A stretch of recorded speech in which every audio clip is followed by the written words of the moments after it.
Guys, I can't get all my tabs closed. Can't. What'd you say, Adrian?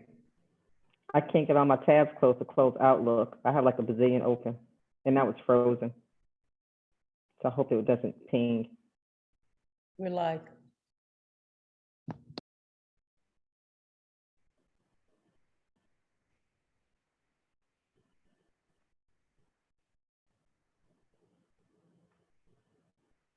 Stephen, I haven't seen an increase in participants. We're open. I'm not on here, guys. Oh, here I am. Okay.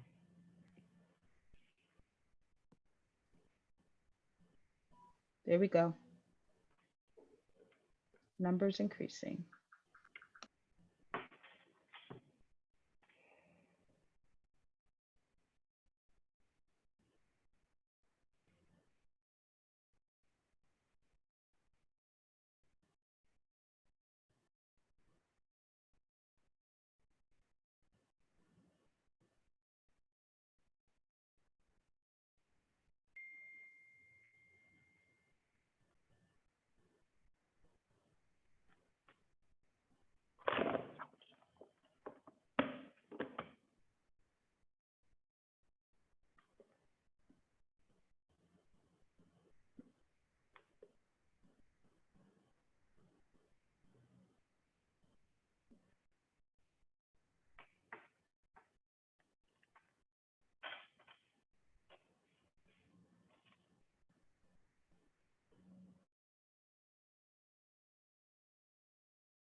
Welcome to today's webcast, everyone. We will begin the session shortly.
Good afternoon, everyone, and welcome to today's webcast. Today, we are presenting how CPOs are responding, the corporate perspective on the COVID-19 business challenges. Just a few housekeeping items before we get started. Attendees have been muted and will be in listen-only mode during this webinar. If you have any questions for our speakers during the presentation, please type them into the Q&A box on your Zoom control panel at the bottom of your screen. Our moderator will bring those questions up during the presentation, and we will also have time for questions at the end. The chat box should only be used for technical and administrative support.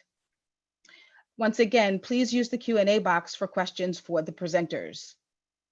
Today's session is being recorded and will be shared within 48 hours after the event is complete. Lastly, please remember to stay till the end of the session to hear about upcoming programming. Now I will turn the session over to our moderator, Adrienne Trimble, President and CEO of NMSDC. Adrienne. Thank you so much, Dawn, and hello, everyone. Welcome again to our live town hall session. As you know, NMSDC may have had to make the pivot along with all of you as we respond to these unprecedented challenges that we are now facing from COVID-19. Today's focus is to hear from our corporate members, particularly our CPOs. We know that supply chains are challenged all across the globe right now. So we wanted to hear what corporations should be doing, what are some best practices, and how do we help support each other and partner together through these challenging times. So I'm really excited to introduce our guests that we have on with us today. I want to thank them in advance for their willingness to come to the table on such short notice and to be willing to share inside information with us in terms of how we can all, again, get through these challenges together. So with us, we have Kala Gibson. He is Executive Vice President and Head of Business Banking for Fifth Third Bank and also an NMSDC board member. He is responsible for the strategic direction and management of the business banking sales force, which includes traditional bankers, small business administration, and virtual bankers. He oversees 13 regions covering 10 states. He also serves on our board of directors as an executive committee member. We have Farron Melton. She is Senior Vice President and Chief Procurement Officer for Bristol Myers Squibb. Her team is responsible for managing the company's external spend of more than $12 billion from early research to distribution. In addition to global procurement and supplier relationship management, she's also responsible for strategy to pay processes, global travel, and fleet operations. She leads a diverse team of over 400 colleagues around the world and manages many large external partnerships for Bristol Myers Squibb. We also have Thomas Nash, Vice President and Chief Procurement Officer for the American Red Cross. Tom is responsible for leading procurement for a $3 billion humanitarian and biomedical organization. He is accountable for ensuring a safe, responsive, cost-effective, and reliable supply chain for the Red Cross. He also serves as an NMSDC Board of Directors. And we have Brad Pomerleau. He is the Vice President of Indirect Sourcing and Procurement for Target Corporation. He's accountable for cost and process optimization for Target and its direct sourcing, indirect sourcing, and procurement organization. Brad leads a global team managing the end-to-end source-to-pay function across 33 categories, including construction, corporate services, marketing, property management, supply chain, and technology. Brad is also responsible for the supplier diversity function within Target, and he as well serves on our board of directors. So I'm really excited to hear from them today. They're, I'm sure, managing through some very challenging times right now. Again, as indicated at the beginning of the webcast, should you have questions, please feel free to use them through the Q&A. We'll be collecting those and giving you an opportunity to have your questions answered. We want to make sure we have robust discussion on there, so let's just dig right in and hear from our panelists. So first, I'm going to ask each panelist to describe lessons learned from previous economic downturns. We know this is not the first one, and we know it will not be the last. So I'm going to ask each of them to just take a few minutes to talk about what their companies did or what they learned in terms of best practices in previous downturns, whether that was 9/11, whether that was the economic downturn in 2008, but how does this set the stage for what we have to deal with now? So I'm going to start first with Kala and have you go, and then I'll ask each of the panelists to add a different perspective. Kala? Thank you, Adrienne, and thank you for actually having me here. I'm really excited to be here. And you're right, these are trying times. And I will tell you, I've been in banking for 30 years and I've never seen anything like what we're experiencing today, even when we go back to the 2008 financial crisis. I think there's things that we can do that are similar to what we did in 2008, but they're slightly different now. And so I think the first thing, and I'll talk a little bit more about this as we get into the town hall, that is really about securing your capital reserves and making sure that you have enough to withstand what I believe could be a pretty deep downturn. In 2008, we saw that the folks that actually survived that were the folks who actually weren't leveraged, right? So their balance sheets weren't levered, and they actually had a nice cash cushion in their bank account. And so I think that's going to be the same playbook this time. I think there's going to be other things we're going to have to do operating in a virtual world that's unique probably to all of us. But the main thing is going to be around your capital coffers and your ability to survive the next 90 days or so. Great point. Thank you for that. And that extends to us in our households as well, correct? That is correct. Absolutely. All right, Farron, you want to share with us from a BMS perspective? Yes, absolutely. So I was the CPO of another large pharma biotech company during the 2008 economic downturn. And I agree with what Kala said. This is such a very different scenario for so many reasons, but some I think lessons apply regardless of the situation. So I'll just highlight two that I feel are very important. You guys may have heard this situation or this thing called a crisis is a terrible thing to waste.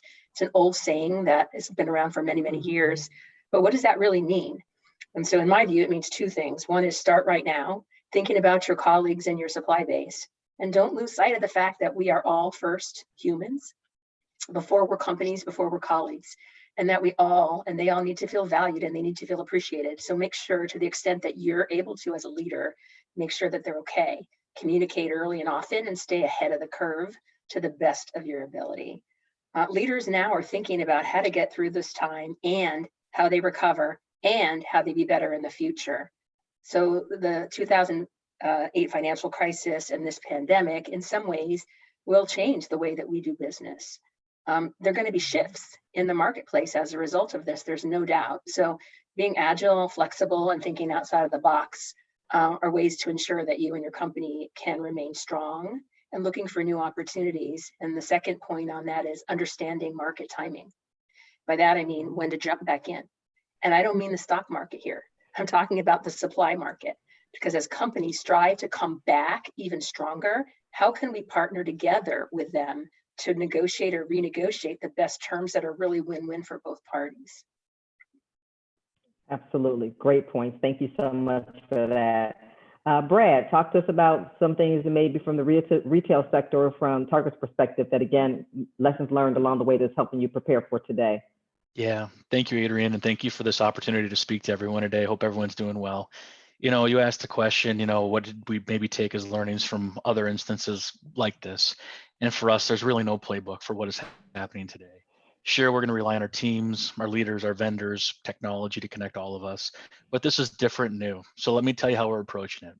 So as you might have heard, we're adjusting the timing of several of our strategic initiatives so we can stay focused on our team members and our guests. Our core operations, securing the right merchandise, leveraging our supply chain to move those products, and operating our stores is really what we've prioritized. So to help us to succeed, we've cleared out any distractions or disruptions, allowing us to focus on the most important things, supporting the work that is being done by our team members in stores. They're on the front line, they're providing a community service. And so for indirect goods and services, which I lead, we're doing everything we can to ensure that they're safe and they have the supplies they need to clean the stores and service our guests. Lastly, as you can imagine, our business really surged in March with enormous demand for household essentials, food and beverages. Starting the last week of February and working in tandem with our domestic partners, we began to prepare replenishment strategies to focus on high demand items alongside our move to implement quantity limits so we could meet the needs of even more guests, whether they're shopping in stores or using one of our fulfillment options. So Adrian, for me, this is a nice reprieve. It's probably the first time in a week I've come up for air and be able to talk about something besides what we're doing in stores. But hopefully all of you can see the impact that we're having and how we're really on the front line and how it's all about right now supporting our team members so all of you can get groceries, goods, and services and stay healthy and happy. Thank you for that, Brad, and thank you for still being one of those essential businesses that we are relying on day to day. I can't tell you how many Target runs I've made, so thank you for that. Yeah, thanks. And Adrian. we have time, absolutely, and we have Tom Nash from Red Cross. Tom, anything you'd like to share as well? Yeah, first of all, thanks for having me, and also thanks for hosting this great conversation today. I'll just add a couple things. I think, as many of our colleagues said, this starts with people. And when we talk about people, we're talking about helping our people as well as our suppliers so that they can help us. If we don't take care of our people and our suppliers, they're not going to be very helpful to us. So point number one. Point number two, about dialogue, talking with people, not just writing, talking to our staff, talking to our suppliers. Secondly, the health, physical health and mental health, of all of us. So paying particularly attention to that, and particularly in these trying times that we're going through. And then also getting the tools for the job, making sure that our key suppliers have the tools they need and they know where to go for help. And then I guess the last thing I would just say would be, and this is really germane to what one of the key roles of my job is making sure that our suppliers are just critical to all this. We can't survive without them. If they don't deliver, we don't operate, that simply. And I'll talk more about this later, about continuity of supply. Again, that is so critical, and that is now part of our risk measure on our enterprise scorecard across the Red Cross that we share with our board of directors. These are Global Fortune 500 executives on our board that want to know, what are you doing, Red Cross, to make sure that you continue to operate, and that continuity of supply is so critical. And then working with all those key suppliers in our supply chain, particularly the higher risk suppliers, to make sure that they have what they need to be able to help us continue to operate. So I'll leave it at that. No, excellent. Thank you so much. And thank you guys for just kind of setting the stage, kind of setting the tone.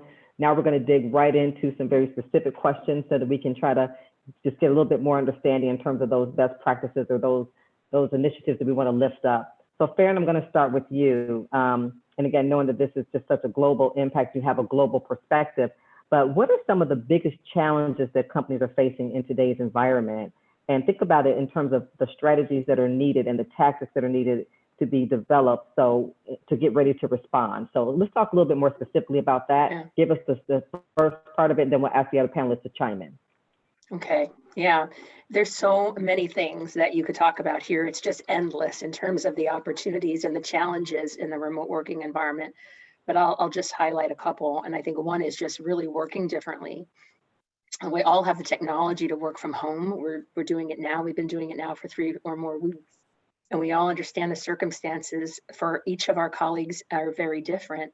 So we have to take care of our families. We have to take care of ourselves and take care of our companies at the same time. So promoting a really flexible work option and work environment that allows us, as colleagues, to balance our work, balance our personal life, which is really unique to all of us, is a really huge challenge. With schools closed, people are taking care of parents. So the human side of it, really understanding that and working remotely and still remaining flexible is really important. And employee engagement is always important, but it even becomes more important now because we're not seeing each other every day in the office. We're not getting into big meeting rooms and we're not going on trips together. How are we maintaining that connection with our colleagues in this very new environment for all of us? So Bristol Myers Squibb, not only are we conducting virtual meetings, I've had virtual town halls with my entire staff. Our CEO has had virtual town halls with our entire company. But we're also trying out new things like virtual coffee chats with different colleagues to maintain that sense of connection. Excellent. Anyone else want to chime in? Some different perspective on what we should be doing to get through these challenges from a corporate perspective? I'll add a couple things just from a banking view. Is that it was interesting and very challenging for us because, again, with the amount of branches that we have across the 10 states that we're in, and you're trying to protect your employees, you realize quickly that you're not really prepared for something like a pandemic when you literally have to shut down your doors. So I think one of the things that we learned early is the ability to flex your staff and be able to operate, obviously virtually, but not just virtually that we're actually able to collaborate, but virtually that you can actually still serve your customers. And that's been the challenge that we've learned. And I think that when this is all said and done, a lot of us, particularly in the service industry, we're going to come out stronger because we've developed new ways to be able to take care of our customers. And as you mentioned, Farron, to take care of ourselves and our families as well. So. Great points. Great points. And I think that's something that, we're kind of all losing a little bit. I think about just in terms of how we work virtually now. Literally, my day starts first thing in the morning. I'm at a computer. I'm on the computer all day on video conferences, and it goes pretty much until much of the evening. Then I have to look up. It's like, okay, my family is all here now. We don't want to lose that ability to stay connected to them as well. So how do we balance all of that in these trying times and keep each other safe and secure, I guess? Anything else anybody wants to add? These are definitely challenging times. So let's pivot a little bit and go specifically to the supply chain. So Brad, I'm going to start with you because I can imagine trying to coordinate the supply chain and stay in touch is just probably extremely challenging right now. Tell us a little bit about what you're hearing from your vendors, and can you share some of the best practices or approaches on how we can make sure that we come out of this stronger than we ever were before? Yeah, Adrian, I can share a couple thoughts with you. I would say first and foremost, prioritize communications and conversations as you all are having those conversations with your largest and most important clients. So at Target, we're tracking all conversations with vendors to determine what potential disruptions may occur. You need to practice proactive communications and demonstrate candor on what your capabilities are and what your own needs as a company might be at this time. So I'll start with that. Secondly, I think it's really important to have a plan for how you deal with pent-up demand once all of this is over.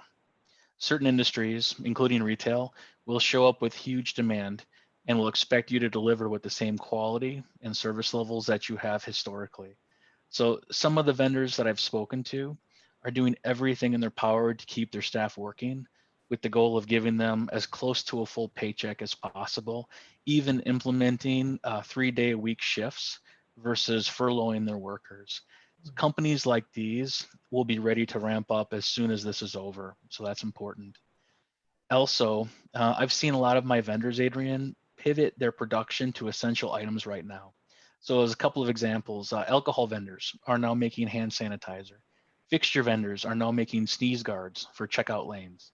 Feminine care vendors are now producing N95 masks. Promotional product companies are using their supply chains to find hand sanitizer and masks. And so these are all items that are needed right now.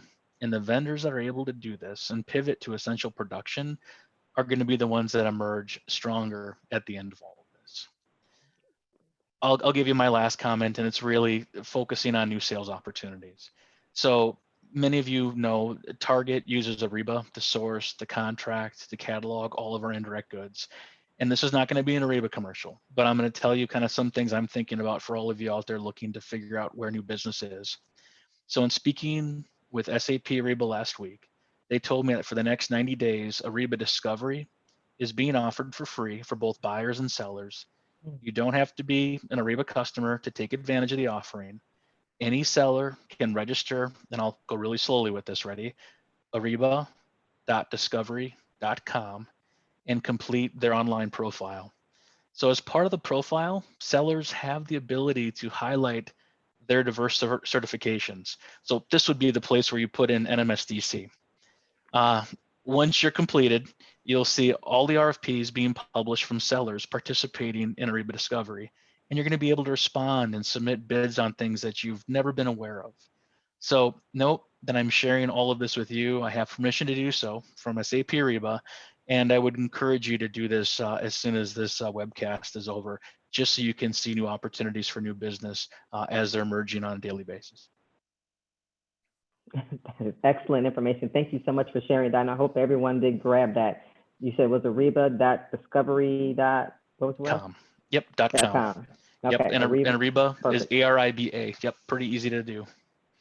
Excellent. Thank you for that. And I know, Farron, you may have some additional points you might want to add, just again from a BMS perspective or from a SQUID perspective.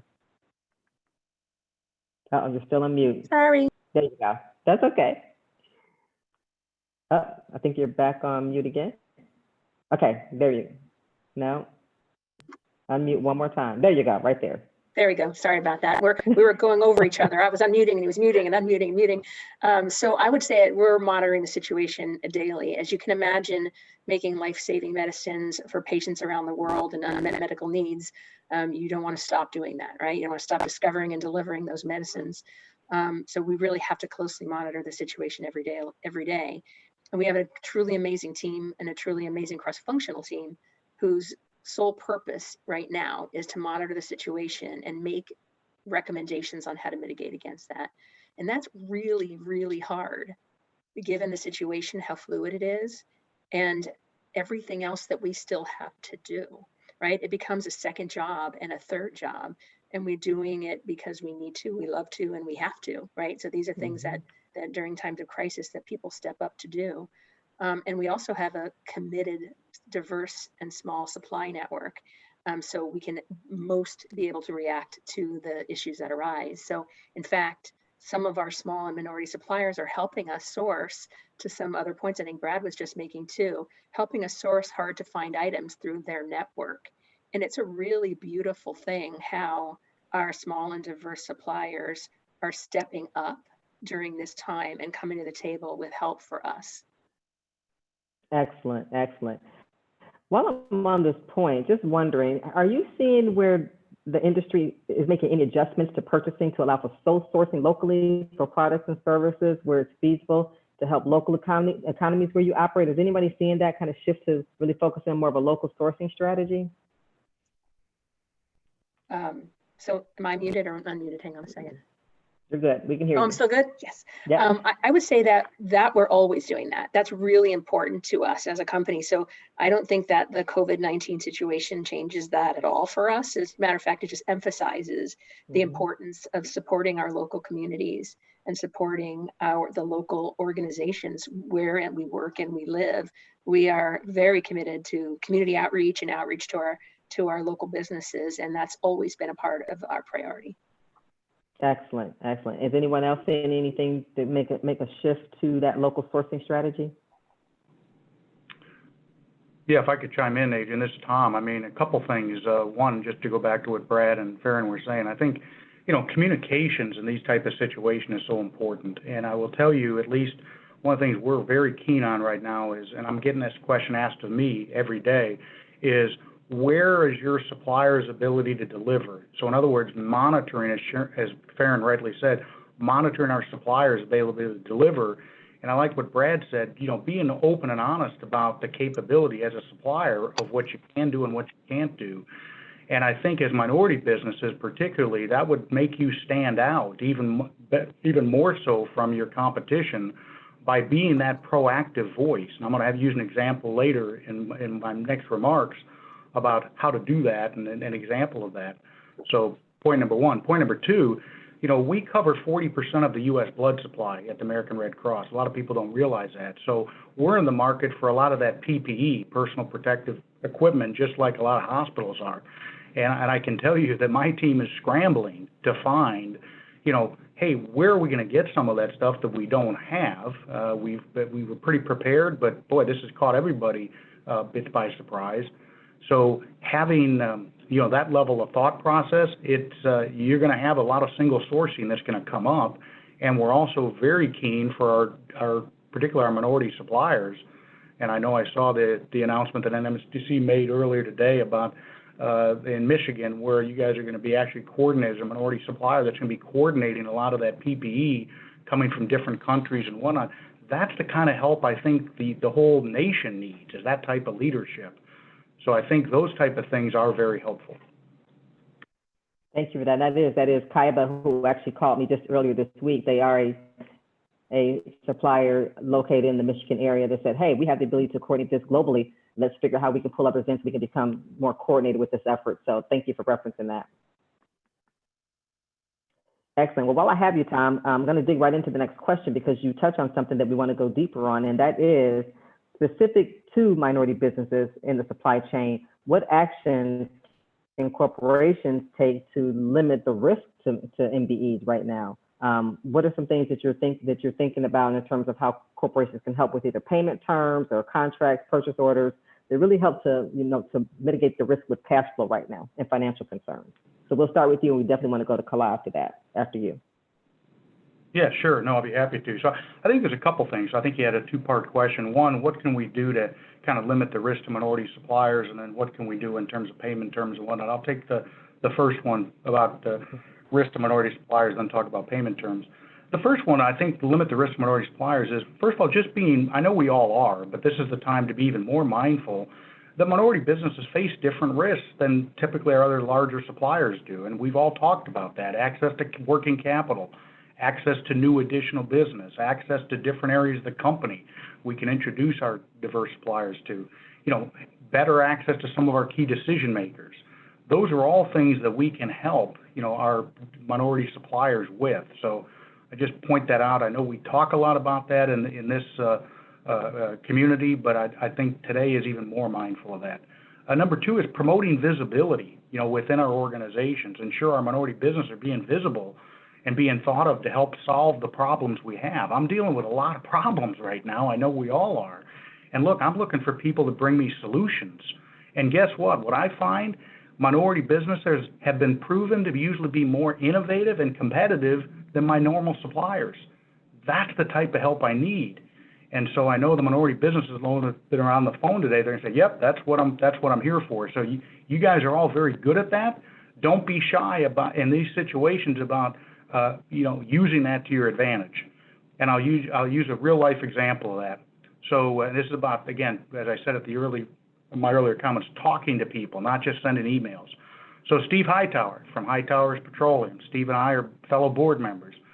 Steve reached out to me a couple weeks ago, said, hey, Tom, look, I know you guys are struggling with a lot of different things. Hey, I've got some product here that I think you guys are going to be interested in. Tom, I wanted to have that conversation with you. Again, he didn't send an email, he called. And I told Steve, I said, Steve, thank you. So Steve was not only using the network, the professional network, but he knew how to do it. And that is very, very helpful. Again, don't underestimate that. And then just quickly, the second point about, payment terms and contracts and POs and limiting cash flow risk to our minority suppliers. A few things, and I think we would all agree with this on the panel, that there's a number of things we can do as chief procurement officers pretty quickly. One, I can shorten payment terms real quick. If somebody needs to get paid sooner, I can pay them within 5 days, I can pay them within 10 days, or I can pay them immediately. I can pay them via check. I can, EFT it to their bank, electronic fund transfer on a receipt of an invoice. I can also commit a verbal PO over the phone and pay with a credit card. And we're doing that today. People say, well, how can you do that? No, we have a credit card we use as a payment vehicle. A lot of companies do. The limit on that is pretty doggone high. It's in the millions of dollars. So if somebody says, Tom, I got to place the order today, I got to have payment right today, I can do that right over the phone with a payment vehicle credit card to go do that. And then lastly, and a lot of our suppliers are already aware of this, including our minority suppliers, there's also supply chain financing opportunities where either we as a company or we have an intermediary or bank, can provide immediate access to funds. There's a cost to that, but it's typically a lot less than a loan. And then I think Kayla's going to talk in a little while about the access to what the Fed has opened up and the Treasury in terms of financial access. So I think these are all things that we can typically do, and we can do them pretty quickly. But again, we won't necessarily know to do that unless you as our diverse suppliers and our other suppliers ask, hey, I need a little help. We can probably jointly work together to help solve some of those issues. Excellent points, excellent points. I think that something you said just really resonates, and that is you got to keep those personal connections. You have to use the phone, and you have to be upfront with what your needs are. When I was employed at Toyota, our motto was always bad news first. Tell us what's going on so we can help solve the problem together. Don't try to hide it. Let's be transparent about it. So excellent points. Anybody want to chime in? Anything additional to that?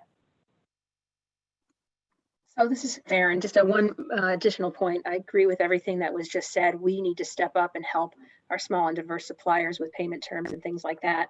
And we think about business health checks with our small and diverse businesses just as we do with our large key supply chain providers. So especially now. And I think partnership is key. So when I think about partnership, it makes a difference. And like example of that, I'll just give a shout out that I know Agile One, who runs our contingent labor process and our MSP at Bristol Myers Squibb, and Janice Bryant Howard is attending today's webcast. We immediately called each other weeks ago and started talking about what do we need to do to work together to ensure that that valuable part of our workforce, which is hundreds and hundreds of small and minority businesses, are able to be productive in a remote work environment and work from home right along with us like they are today, and also continue to have them on payroll so we don't have any business disruption. Excellent, excellent.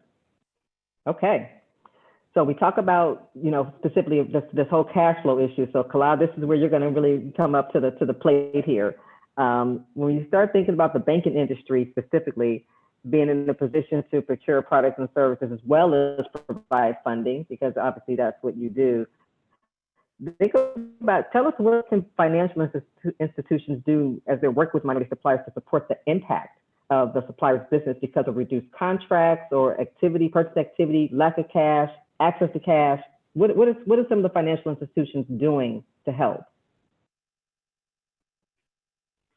You're still on, there you go. Yeah, I think that's a great question. Let me talk about one thing first, and this is going back to the opportunity and something that you mentioned, fair not to let a good crisis go to waste. So I know it with financial institutions in general, their supply chain has been disrupted significantly, and they've had to go to local sourcing, to your point. And everything from delivery of paper goods to even just virtual staff, right? So call centers and folks manning phones. So I do think that there's a great opportunity to reconnect with your contacts. I'll give a shout out to our supplier diversity head, Marsha Thornton, that I know she's reached out to several of our minority suppliers to actually offer opportunities where, again, you're trying to source locally and really help us, right? Because again, no one was prepared for this. But let me go back to the crisis and using this as an opportunity. So all of us are experiencing, the tight cash flow and the challenges anytime you go to a financial crisis. But the one thing that's out there this time, I think, and I think is pretty significant, obviously, is the $2 trillion stimulus plan that was announced almost a week ago on Friday. That was actually signed into law. But part of that was a $350 billion, it's called Paycheck Protection Plan. And typically, I'm leery of different government plans that are out there for small businesses because it is very difficult a lot of times to get capital out to small businesses and medium-sized enterprises quickly. And so with this program, $350 billion over the next 90 days will be available for businesses that have employees under 500. And I know that's a lot of us that's on the phone. And so I think that's an outstanding opportunity. There isn't a credit check. It's primarily based on your payroll. So it's 2.5 times your monthly average payroll for the last 12 months. And so that's a significant amount of capital to help you with payroll support, pay utilities, pay interest on your mortgage and rent.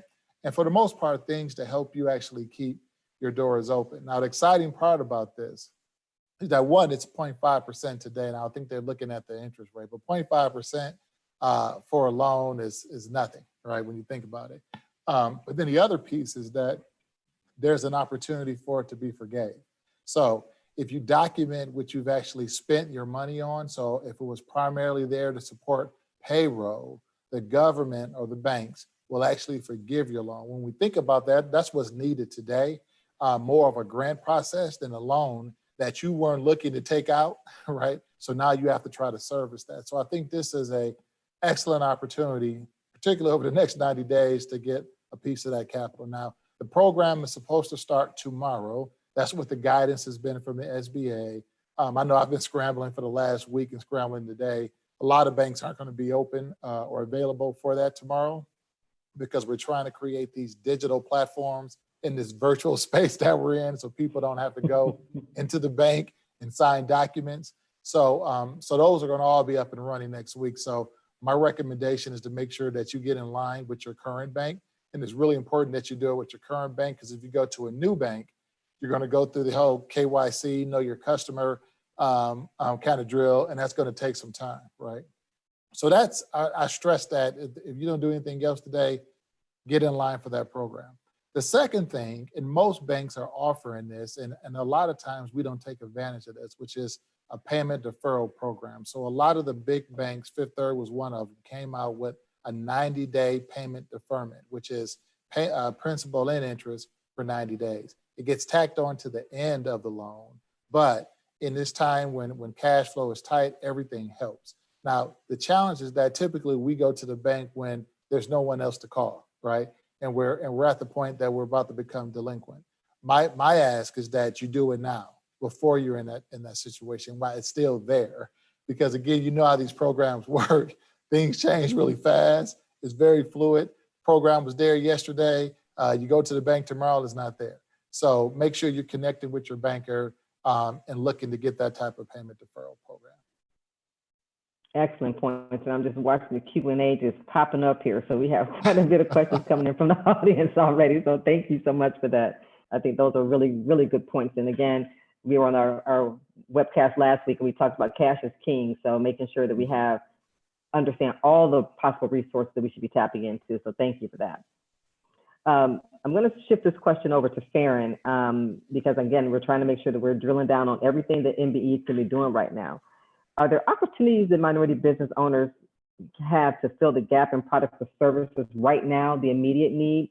And if you think about that, what's the best way for corporations to communicate those needs? It's a great, oops, I'm muted. Hang on. Can you hear me? We can. Very good. It's a great question. And frankly, it's a difficult answer. The short answer is though, yes.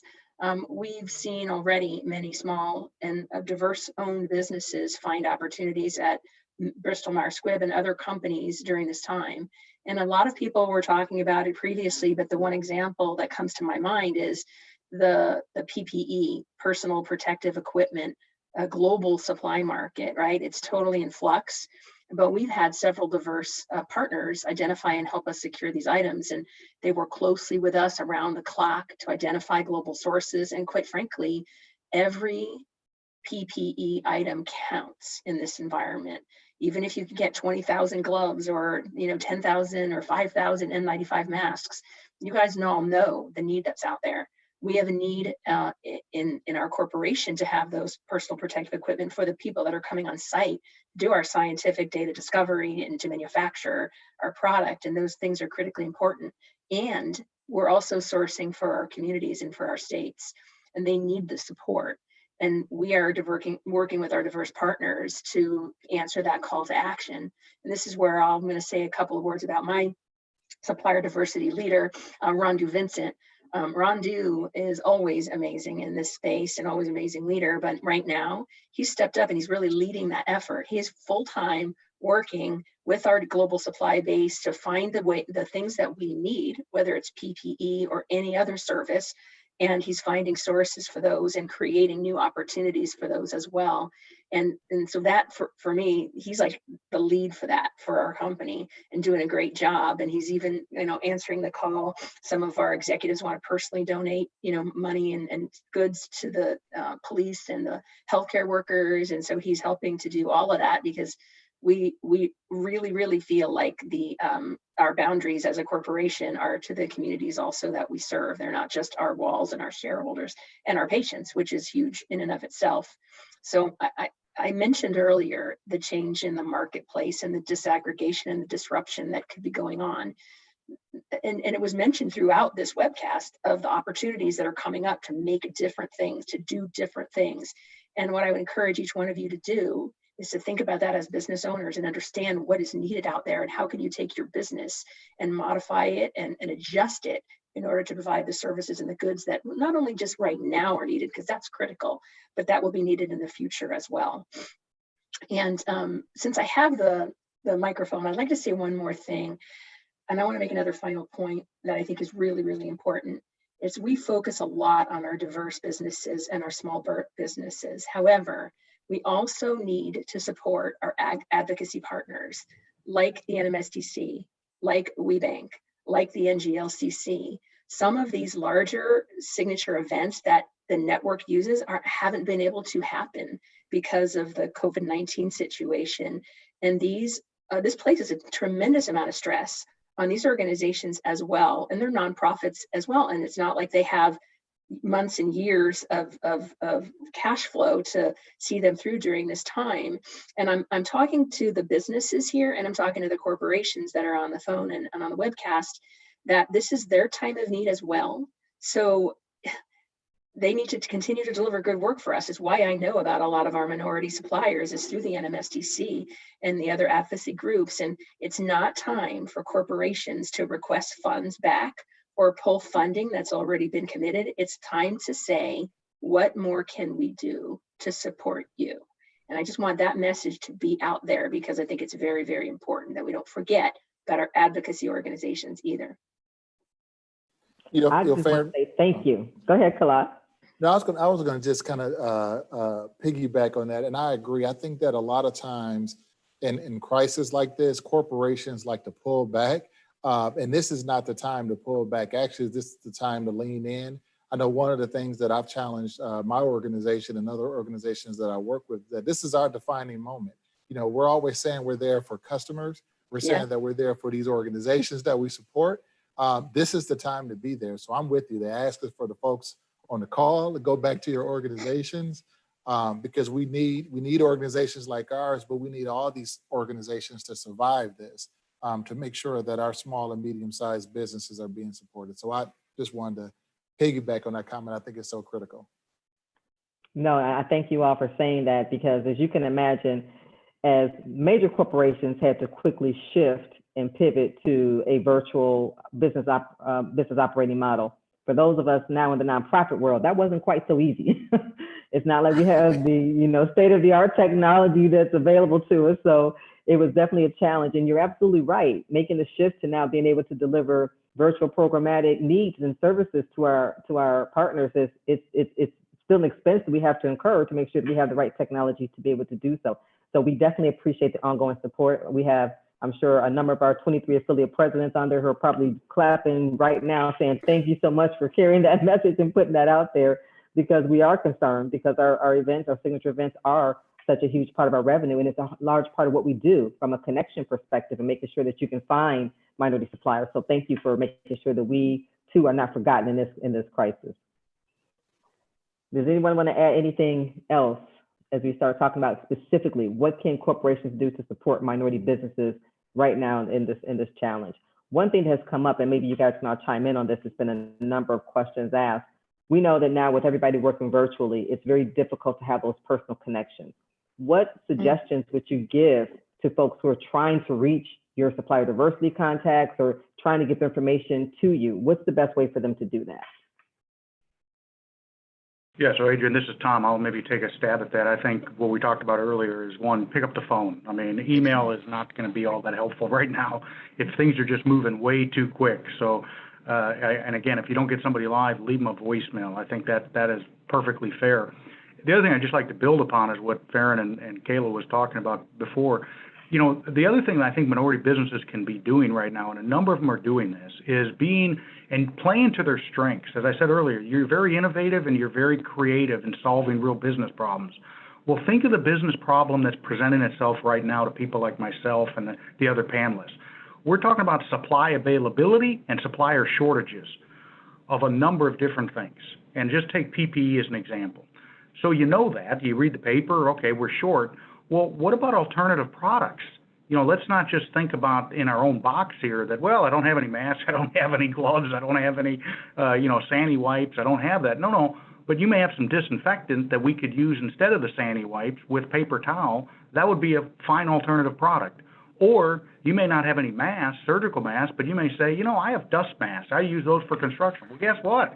We're using those. We got a waiver on those to say we'll use those in a pinch to get going. So there's things that we can do, but again, we need ideas. And this is the perfect time, as Caleb beautifully said, look, this is the time to show leadership and to be very innovative and creative, and how do we get over these supply shortages and supply availability. It's not going to be by just thinking linear. It's going to be about thinking a bit differently. Absolutely. Anyone else want to chime in on that? I do have another question here that kind of builds on what we're talking about, and this is from Janice Howard. So thank you so much for being on. Janice is one of our Corporate Plus members and definitely a leader in supplier in staffing services. We talked about the piece around what are the immediate challenges and how can they be addressed, but another piece that she's asking is, what can corporations do to help with the business continuity plans for our minority businesses and making sure that they have risk mitigation plans as well for their own supply chain? So how do we address that for our minority businesses? Yeah, I can maybe take a stab at this, Tom. That was going to be one of the comments I was going to make later anyway. But one of the things that we do, and we've been very diligent on this, is having written supplier risk profiles for our high-risk suppliers. And we mean written, we mean what risk are we talking about? Who owns the risk? That's typically one of our business executives, and my team facilitates that. And then what are the risks? What are the risk mitigations that we're taking together with that supplier? And what risk response plan do we have when the risk happens? Code for the business continuity plan. So as a diverse supplier, or any supplier, you should have a business continuity plan. But guess what? We're looking for those. We have those with our suppliers. We'd be happy to share an example of what one may look like, how we're using, building those jointly with our suppliers. And then most importantly, we're testing those, right? Before we get into situations like this. This is the real life test, but even before you get into a situation like this, you test to make sure the plan's actually going to work. And that's where the collaboration with your customer base and the supply base can be very, very helpful. Thank you. Anyone else want to chime in on the business continuity advice that you would give to minority businesses? Okay. This is another question that maybe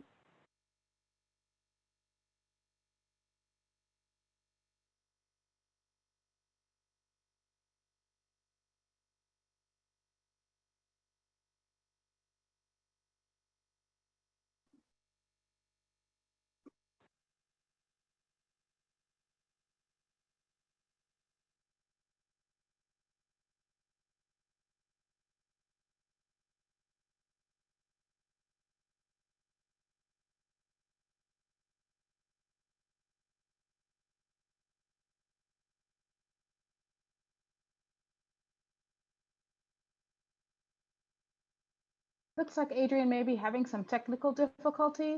If we can have the panelists, we're going to review some of the questions that are in the Q&A. And if you see any of those that you would like to take, feel free to unmute, read the question, and respond.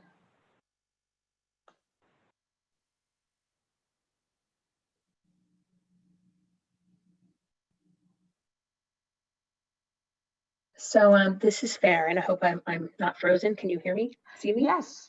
Okay. Yep, perfect. Thanks, Farron. There's a question here that one of the people is interested in is how CPOs believe their supply chains will change as a result of COVID-19 and how that will change what they need from their diverse suppliers. That is, to me, that's the $64 million question, right? We do know that our supply chains are going to change. We know they're going to be disaggregated. They're going to be disrupted. Just think about airlines and how that plays out through the supply chain in terms of logistics, right? That's critical. We think about products that are being manufactured in plants that may have to have gone down. It's just everything will have to be almost rethought and restarted. And at the end of the day, when we do look back on this, there'll be some businesses that are no longer there, right? That's just going to be the reality of it. We want to all make sure that that's not our business and that we're supporting each other to the very greatest degree that we can and being helpful and kind to each other as well. And so if I knew right now how my supply chain was going to change, I would be absolutely starting to work on it. but I don't fully know that yet, which is why staying ahead of the curve is so important. Working with your suppliers and working with your supply chain and understanding what's going on so that you can start to stay ahead of it. It's even harder in my business than I think it is in some others because of the time it takes to qualify suppliers for our GXP, for scientific or manufacturing and regulatory needs. So the hurdle is very high. And I think that our businesses and our supply base need to stay in close connection with each other. Watch the news, watch what's going on. How does that apply to your industry? I watch the news constantly, and everything that's said on there applies to me somehow. Like I have to watch for it in some way, shape, or form. And I think all of us need to do that and constantly work together and connect on how to revive our supply chains and how to make sure they stay robust. And in some cases, we're going to be reinventing parts of our supply chain. And in some ways, it's going to be good. So, I mean, I don't want to say it's all gloom and doom because some things are coming really good out of this. And how do we work remotely and how we do remote learning and training and all of that is going to be something that is going to be beneficial moving forward. Those of us who have always felt like you had to be together in a room in an office, you don't. You're finding that you really can work in different ways. So I think there'll be a forever shift in how much the face-to-face business travel meetings that are needed to do business. I think it'll be a lot more virtual. And unfortunately or unfortunately for all of us, that means we have to rethink how we interact with each other and how we bring value to the communities that we live and work in.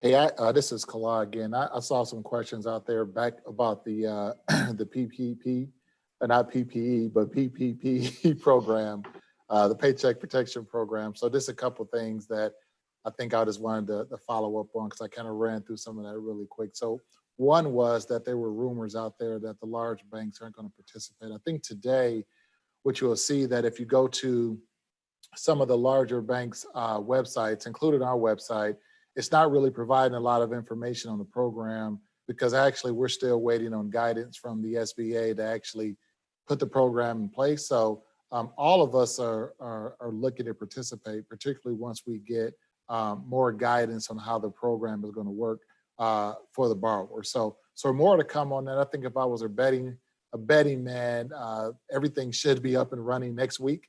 The goal again is to have a digital platform, and that's going to take some time to build that once you have the final kind of business requirements. So yeah, the large banks should be in play.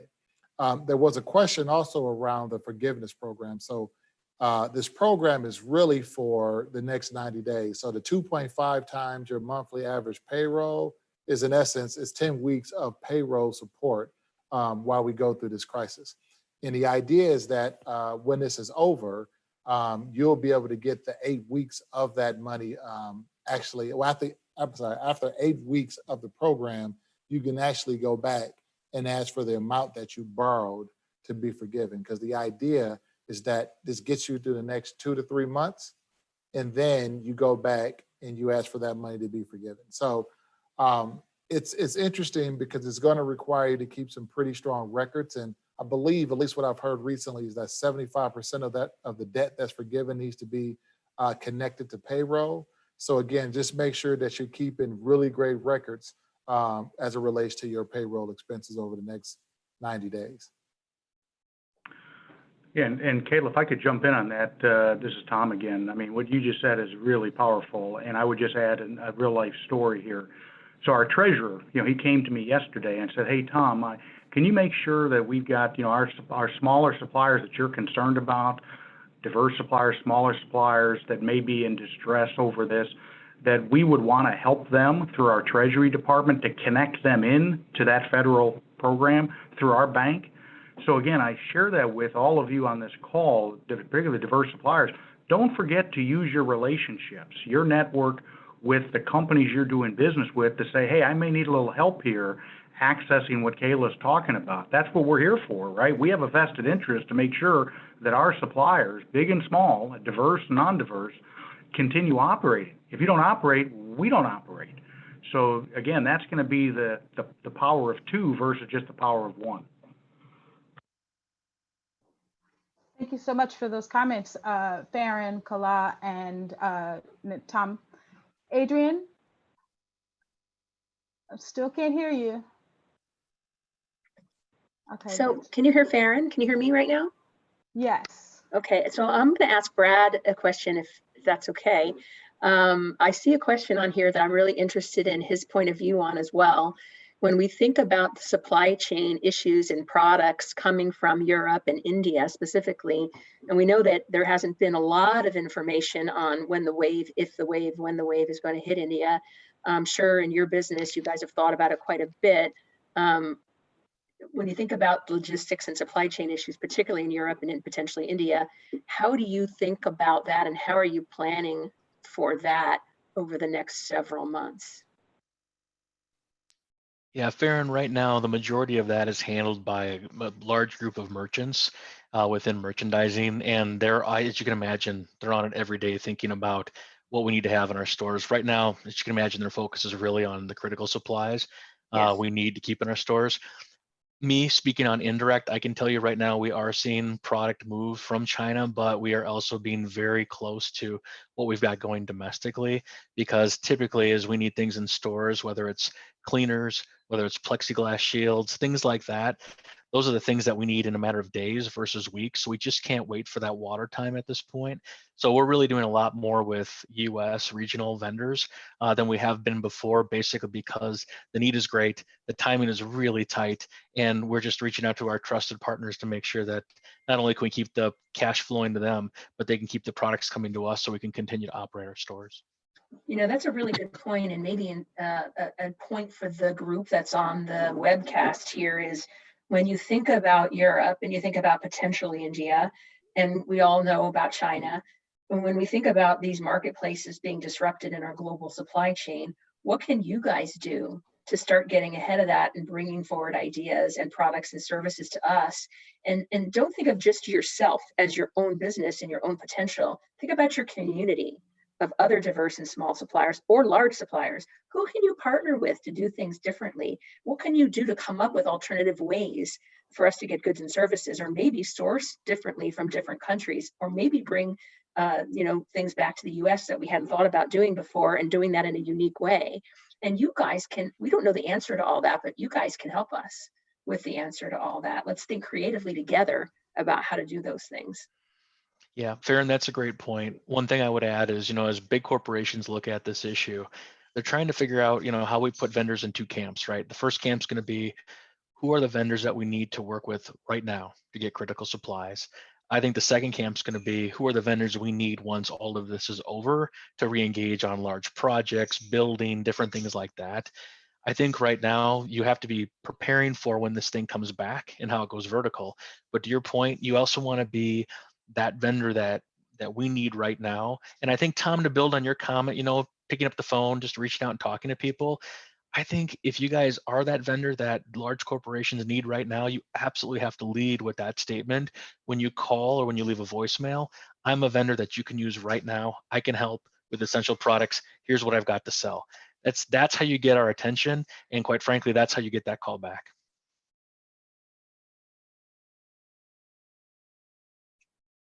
So, Kala, can I ask you a question? Yes. With regard to what we were just talking about in terms of diversifying the supply chain and maybe sourcing differently, I'm sure a lot of companies will say, hey, I want to get into this business. I want to grow this part of my business, but I need financing. I need funding. I need some advice on to be able to do that. What would you suggest if people are interested in learning more?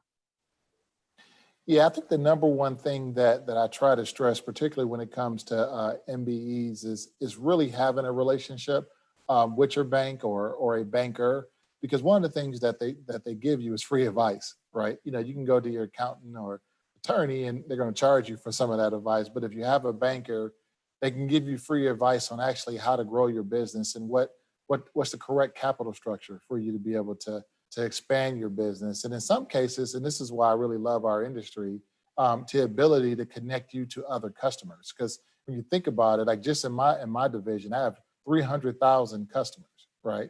And it's the opportunity to actually connect people together. So one of the things that we try to do at Fifth Third, and I know all my other partners at other banks do this too, is that you try to create these actual venues for customers to connect and figure out how they can partner. And of course, if you're looking to go into another industry, we try to connect you with people who are already in that industry and maybe have had some success, and try to create some type of mentoring program.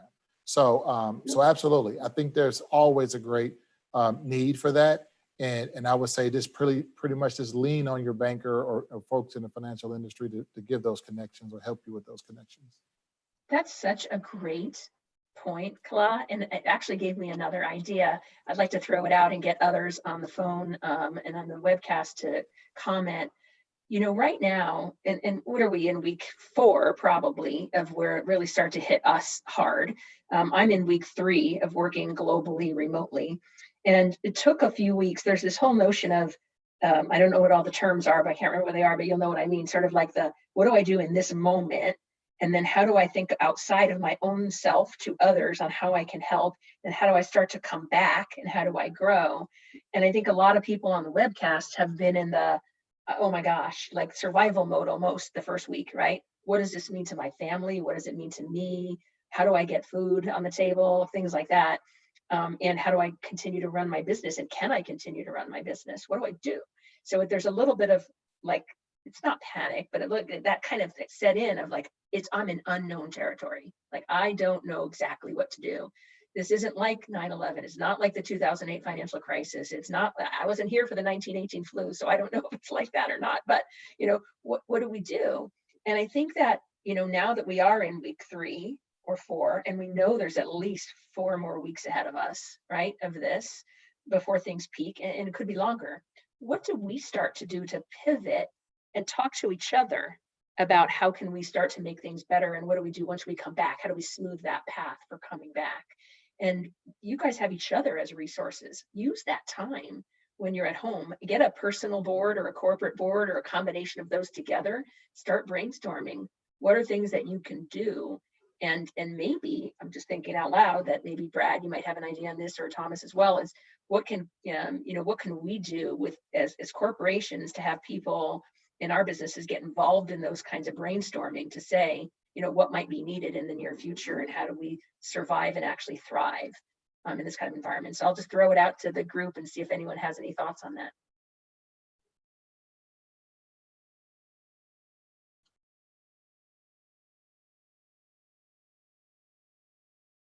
You know, Farron, one thought I'd add is, and I don't know, you know, we haven't talked a lot to each other here because we're so focused on what we need to do for our business, but for those companies that are using Ariba, and I'm sure we know some that are, and we have colleagues that are, you know, to be a buyer, you have to literally go out and say, I want to see who's all in Ariba Discovery, and you have to literally be looking for those. If you don't turn on that buyership, you won't see everyone registering.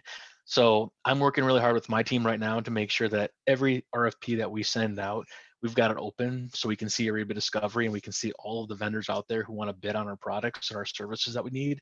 But I think for all of us to create some of those new opportunities, there's a ton of time spent. I think everyone cold calling, trying to look at LinkedIn, trying to find out all the things they can do. And a lot of times the success rate isn't great. But if they can see these bids going out and actually respond to those and be very selective as to which ones they are, I think everyone can use their time a little bit better, make better decisions, and create new business opportunities. And so I see a lot of chatter on the Q&A in regards to Ariba.com. If it helps, and I see one here in regards to me having SAP, a name for SAP Ariba support. I don't have that off the top of my head, but what I'll commit to do is go back. I'll get that from Ariba SAP, and I'll present it back to Adrian and Tammy, and hopefully we can publish that out for those that are interested. Can you guys hear me yet? Oh, go ahead, Adrian. We can hear you. Oh, I'm back. I just want to make sure I was back. It was my AirPods that was messing up. So no, you keep going right ahead because you have some momentum. Yeah. I want to just interrupt. I want to make sure you can hear me. Yeah, thanks, Adrian. I was just going to add to what Brad and Farron were just talking about. I think I saw in the questions around, well, what about Connexus, the supplier diversity tool? What about the supplier diversity tools many of you use? And I would say, just like Brad said, now is the time. If you haven't used that tool before as a diverse supplier, by all means, get on that tool. That's where a lot of our buyers look, when they're looking for alternative sources or different sources of supply. Again, make it easy for them. Go out there and for those of you that know Connexus, it's a pretty slick tool, right? You can go out and search by category. of which diverse suppliers are registered out there, by what state, by what county, what city, national, regional. So it's not perfect, but it's pretty helpful. And it's back to Farron's point also about that's how we also build this community going forward, not just we're in a crisis, but normal ways of doing business. That's one of the biggest problems I hear from my team all the time. Oh, Tom, I can't find any diverse suppliers in this particular category, or I just don't know where to look. You know, my first response is, well, wait a minute, did you look at Connexus? I mean, that's why we're invested in that. Or somebody said on the other question I saw was, well, what about LinkedIn? How can we use that? No, LinkedIn is great, and yeah, I realize the in-mail messages don't always work all that great, but I think to Brad's point and my point earlier as well, look, be creative, right? Well, if you're going to reach out, you know, be specific in why you're reaching out. And here's one last, free advice. The guy I used to work for, he said it this way, I'd go to him for advice. He said, Tom, I'm happy to give you for advice. Just remember how much you're paying for it. So I'll say the same on this webcast. I'm giving you some free advice. When you go and put a LinkedIn invitation out there or an email, particularly if you're a diverse supplier, go ahead and say you're a diverse supplier. Hey, I'm a diverse supplier, I'm a member of NMC. That gets people's attention real quick. That says, oh, okay, that's helpful. You're part of the network. That's one I want to talk about. So I think those are just practical things that they're practical and meaningful. And to Brad's point, they do work if you're specific in what you're asking about. Hey, Tom, just a quick piggyback on that. As you go out and talk or send notes to folks, lead with, I am NMSDC certified. For me, certification is a big thing. And even with Ariba Discovery, I want to make sure I'm using certified vendors and I want to make sure they're NMSDC certified. That gets our attention more than anything does. Thank you, guys. This is Adrienne. I am back. Thank you, Farron, panelists, for continuing on the conversation. We were just talking about the challenges of using technology. One of the challenges that we have a lot of people in our house now, and it's just pulling on all the internet bandwidth. So my apologies for the technical difficulties. There is a question that's here for me for NMSDC, and I want to answer it, but I also want you guys to chime in on this. And the question is, these sessions have been great that we started the virtual town halls for sharing of information, but what else is NMSDC doing to help our diverse suppliers right now? And some of the things that we've done, first of all, we knew that information was going to be so critical. So we wanted to make sure that we got various pieces out, and this is a part of that. Secondarily, though, we wanted to make sure that there are some opportunities because we know that cash flow is critical. So stay tuned because there is going to be some information coming out that will help us be able to package different programs that we can make available to our certified minority businesses to help them with their cash flow issues. We've been having some pretty intense conversations with the White House administration and the Small Business Administration, SBA, in ways that we can partner together to make sure that as this stimulus information becomes more available, we know the floodgates are going to hit tomorrow. So what can we do as a partner to them to help get this information out? So we are definitely positioning things that way. We're also making sure that we are collecting information. We've gotten so many requests for minority businesses that have the ability to deliver on the products that you're asking for, the PPE type of information, things of that sort. So we are actually serving as a client and working even faster than just going through the database, but really providing you directly. So Pauline on our team, our new Vice President of Corporate Relations, she's been working closely with Terry Childress on our team to get that information collected and provided back to you. We've also implemented a COVID-19 task force that's comprised of our affiliate presidents, minority business owners, as well as corporates. And we're all working together to figure out what's the best way to make sure that we are our tools virtually to continue some of these connections, to make sure that you all know who's available in these spaces to being able to provide these immediate products and services and serving as a repository of information from you. So having said all that, is there something else that NGOs like NMSDC should be doing to better support our corporate members and our minority businesses?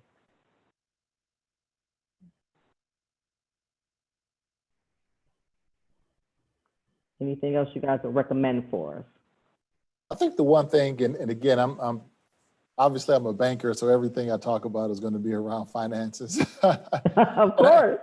And I know we're doing this. You know, I'm on the board of the Business Consortium Fund, and I think it's the idea of of how do we continue to have that partnership, right, so that we can make that money available for some of our MBEs. One of the things that I know, and this is a plug for the Business Consortium Fund as well, is that we've been working with banks as well to be able to actually invest into our fund. So the BCF is a CDFI, so Community Development Financial Institution, and there's an opportunity for us to actually get funding for BCF that we can funnel over to the council. So one of the things that I think we're going to continue to do and push is to kind of have that connectivity between the organizations, which already exists. We're on each other's boards. Adrian's on the board as well. And the idea is that we're going to use that as the marketing tool, the connection with the council, to actually be able to put capital into the BCF and then thus transfer that capital over to our MBE. So I think that's another innovative thing that we're looking at, and hopefully we can get that rolling too in 2020. Thank you, Kailash. And I'm sure that Winston is listening. Winston Smith is listening, and he's very grateful because that was one of the questions that he wanted to make sure we did touch on, is how NMSDC and BCF are working even stronger together. And as I talk about the programs that we're working on specifically with SBA, BCF is a part of that because that is the financial arm of NMSDC. And we want to make sure that everyone is aware of the services that can be of use right now in these challenging times. So thank you for mentioning that. Something else that another question here, and I'm not sure if you answered it while I was away on my technical difficulties, but we had a lot of conversation around working with your trusted partners right now and making sure that the lines of communication stays open. There have been a couple of questions here asking about what about those who are new suppliers? Is it best for them to try to engage with you now if they can meet your needs, or would you recommend them working through your tier 2 efforts and working through some of your other trusted partners that maybe you can steer them towards? And if so, how would you do that? So this is Farron. I would love to start to take that one. I was actually looking at that question and about to answer it when you came on and asked that. There's actually two that are right next to each other that are very similar. And one talks about startups and minimum number of years that you need to be in business before you can get considered by a large corporation as Target or Red Cross or BMS. And then how do you work directly or indirectly? And the answer to it all is yes, you can do just about anything that you need or want to do if there's a business need, if there's a market need.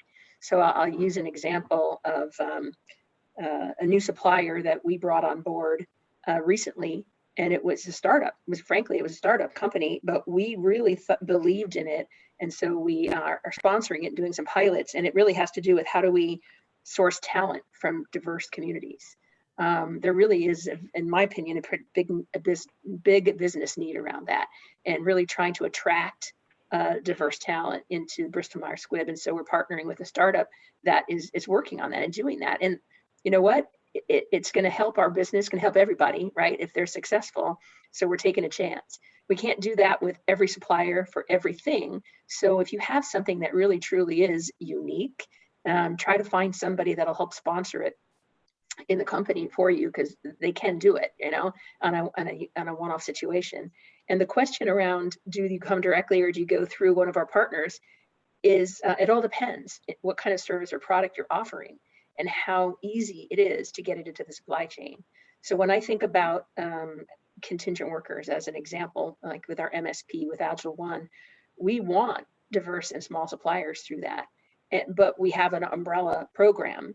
And so that would be under Agile One. But they, as we, are very committed to bringing diverse talent through Agile One into the BMS community. So we have a great partnership, and those things usually go along with that partnership. There's other times where you might be able to provide a product or service that is different than our current provider. I think it was maybe Brad, somebody mentioned earlier about, well, you make this product, but what if I make that product instead? Can you use that product or this service as a hand sanitizer instead of a disinfectant? These are things that you can only know. What is that marketplace for you?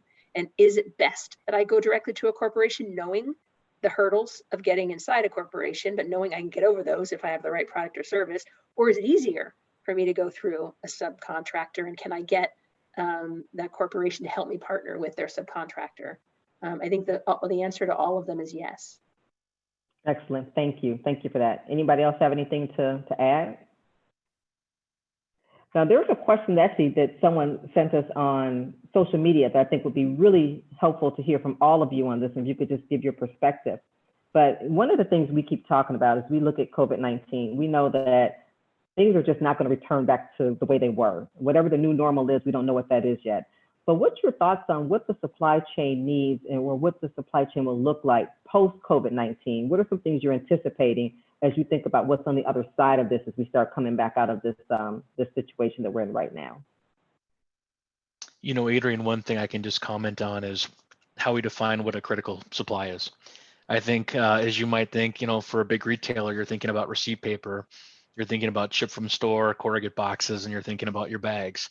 Because if you have those, you can pretty much run your stores. But we've learned very quickly that now that list is so much greater with gloves, with masks, with cleaning supplies. So I think just how we go to market, how we define what is critical, and basically how we think about diversifying our supplier portfolio will be much different than we've ever thought about before. I would also say that, you know, in the past, it's always you pick a very large vendor to supply you with all these things, trusting that that large supplier can always provide. What we're all finding is in some cases, not so much. So we're going to have a mix of both onshore and offshore. We're going to have to be thinking about small and large businesses, and we have to think about how they all work together to make sure that we have good coverage going forward, because all of us just can't be in a situation like this again, where we're having to basically scrounge and look for opportunities from all sources in order to make things work. Thank you. Yeah, I was gonna add to that, if I may. This is Tom. I think Brad's spot on, and I'd maybe build on it to say it this way. It builds on what Farron said early on. A crisis is a terrible thing to waste. So this is an opportunity, right, as well as a challenge, but an opportunity to, as the world changes, to change with it and not, as Brad rightly said, not go through this again. One of the things I keep talking to my team about and my colleagues here at the Red Cross is we got to be faster and we got to be better. We have been way too slow on some of the stuff that we're trying to do. And I would say our suppliers are probably faster than we are. And that's not a good match. We should be just right there with them. So here's what we're doing. We're talking about a playbook. Let's talk about the playbook now while we're in the midst of this, jotting these things down about the things we've been talking about. Oh, alternative products. Oh, I didn't think about that before. No, I'm thinking about that now. Let's not have to go through that again. You know, to Brad's point, hey, thinking about the products that are being in high demand now that may not be, people will forget about them after this is done, but then the next crisis comes up. Oh, my God, I forgot about those. Yep, I need those. Put that in the playbook outline now. We're doing that for our organization from the supply side, but as a minority supplier, you would be that much more competitive advantage against your competition by being able to have a playbook like that and to be able to show that to your prospective customers. I think that would be a big deal. Excellent. Thank you. Any other comments on that? Well, as we go ahead and wrap up, I could probably keep you guys on here all day just asking these questions, and I'm sure we will continue to get lots through the Q&A, but I know you have to get back to managing through this period. Let's just think about as we close, what would be the 2 to 3 things that you would share with corporations to best support their MBE through this challenge? Just 2 or 3 things you'd like to leave them with, and making sure that they are, again, keeping them as a trusted partner and supporting them through these issues. So, Brad, you want to start with that? Sure. I mean, I'll just throw one out, Adrian, and I think it's really important, especially because a lot of the goals that we've had with MBEs and WBEs are tied to our overall diversity and inclusion initiatives. My ask, and I think for all corporations, is we're going through this time. It's always an excuse to stop and say, let's rewrite the goals for the year. That can sometimes hurt, especially as you think about MBE spend, WBE spend. So what I'm going to propose to do to my team is let's continue to move on the goals like we had earlier in the year. We might have to work harder. We might have to be more creative with how we find suppliers, but let's not relax the goals. Let's continue on this journey because we're in this for the long game, right? This isn't something that we're just looking at for this year. We're in this for the next decade, the next 25, the next 50 years. I would just encourage all large enterprises, if they can, to hold those goals as they are and as they were built back earlier in the year. Excellent. Thank you, Brad, and thank you so much for joining us today. Tom, anything you want to give as closing remarks? Yeah, I would just say three things, and it's kind of a nice wrap up. And I think this applies equally to corporations as well as minority businesses. And here's the three things. One, recognize supply risk. Continuity of supply, it's the single largest supply risk for any company, including a minority business. If you're running a minority business, your supply chain is my supply chain. So be cognizant of that. Don't forget that. Secondly, no supply, no revenue. Can't have a revenue stream if I don't have supply. And MBEs are in the same boat. If their supply chain is clumsy, they're going to be clumsy. So don't forget your own supply chain. And I will tell you, in my experience, the importance of supply is typically way overlooked in organizations, or it's delegated way too far down the ladder. And then we find ourselves in positions like this where people are saying, "Oh my God, that was really important. After all, I should have paid attention." So point number two, and then point number three, I'll just reemphasize again. Be nimble and fast to solve real business problems. And nimble and fast is a competitive weapon, and our minority businesses are typically very good at that. Use that to your advantage. Excellent. Well said. Thank you so much, Tom, and thank you again for participating. Kala? There we go. So a couple things. I would ask again, and that's going to reiterate something I said earlier, which is that we really do need our large corporations to invest in MBEs at this point. Again, this is a defining moment for us, and in order for these MBEs to be able to survive the next 90 to 120 days, we're going to have to lean on our large corporations to not only help those individuals and their minority suppliers, but also to make sure that they're investing in some of these loan funds that are available for our MBEs outside of the four walls of those organizations. And then for our MBEs, I would just leave just a couple things. So, one of the things I always share with my team is that we live in what I call a VUCA world, which is a volatile, uncertain, complex, and ambiguous world. And in order for us to be able to survive in this, we have to be agile, we have to be decisive, and my favorite one is that we have to have optionality. And that's being able to flex and move when you see an opportunity. I think there's a huge opportunity, again, for our MBEs to come out of this stronger, but we have to recognize that opportunity and move fast towards it. Excellent. Thank you so much. Very well said. Appreciate that. And again, thank you for joining us today. And Farron/panelist/moderator, thank you so much. What would you like your closing remarks to be? Thank you. I agree with the investing in our MBE community, that corporations need to continue to lean in and invest, and MBEs need to invest and lean in with each other.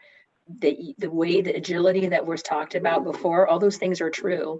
And if you guys work together and not just trying to say, well, what I do now and how can I do more of it, but what can I do differently and how can I combine with other companies in order to make real solution, larger, different solutions that are real for the customers that we're going to need in the future. And that's not easy, but you discovered your business and you developed your business and to bring it to where it is now. And so that use that same creative imagination and that same passion and the boldness that you already do to think about how the world is changing. Second, I would say, don't forget to support our advocacy groups. They are critical to all of our success, and they're very important in this. And I'm just afraid that we might forget them in this process. And so make sure your commitments to your advocacy groups remain strong, and not only just keep your commitments, but say, what can I do? What more can I do? Because I'd say lastly that we know this is a challenging time for all of us as humans, as parents, as business owners, as business leaders, and leadership matters. That is really, really true. Your leadership matters to your family, to your employees, to your customers. And think about what you can do to help your family and others work through this. Give them encouragement. Know that this too shall pass. One day we will be looking back on this. So make sure that you act now in a way that you'll be proud of when you look back on this time. Excellent. Thank you so much for those words. Thank you so much for that inspiration. And thank you to all the panelists for joining us today. This has been a critical conversation. We wanted to make sure that we heard from you, those of you who are leading this huge effort on behalf of your companies.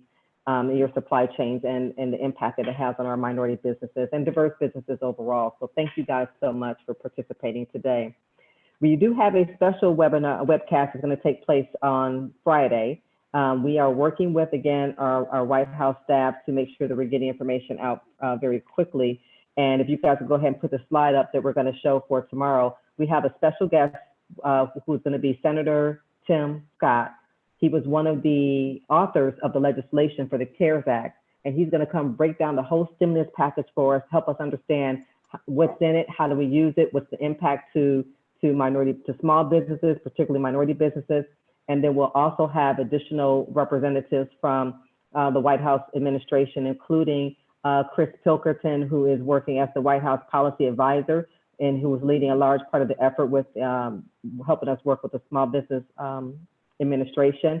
And then we'll have Henry Childs, who will join us as the National Director of the Minority Business Development Agency. We, again, doing a special town hall tomorrow, just so we can make sure that we're getting this information out to you and you're hearing from those in this administration that's actually leading these efforts right now and making sure that they understand the impact on minority businesses as part of small business implications. So please join us tomorrow, 11 a.m. Eastern time, and we look forward to having additional conversations. Thank you again to the panelists. Thank you for carrying on through my technical difficulties. I appreciate your leadership as always. Everybody have a great afternoon. Bye. Thank you, Adrienne. Bye-bye. Bye-bye. Thank you.